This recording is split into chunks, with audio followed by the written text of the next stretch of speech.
বিদেশি অতিথিদের শ্রদ্ধা জানানোর জন্য তখন তেহরানের গ্র্যান্ড মুসল্লাহতে রাখা হয়েছে ইরানের জাতীয় পতাকায় মোড়া বড় বড় 4টি কফিন।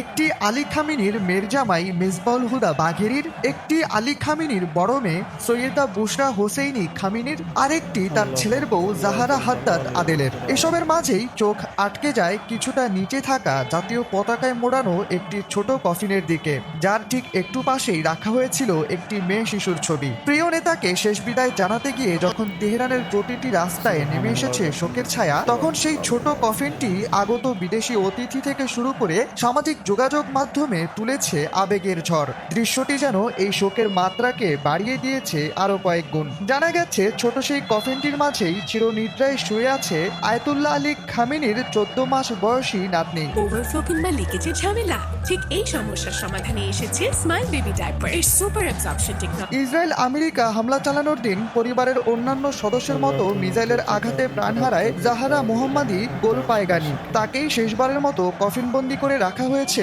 পরিবারের সদস্যদের পাশে। শনিবার ইরানের সর্বসাধারণের দেখার জন্য উন্মুক্ত স্থানে নিয়ে যাওয়া হবে এই 5 জনের কফিন। বিদেশ থেকে অনেক প্রতিনিধিরাও আসছেন খামেনির শেষ জানাজায় অংশ নিতে।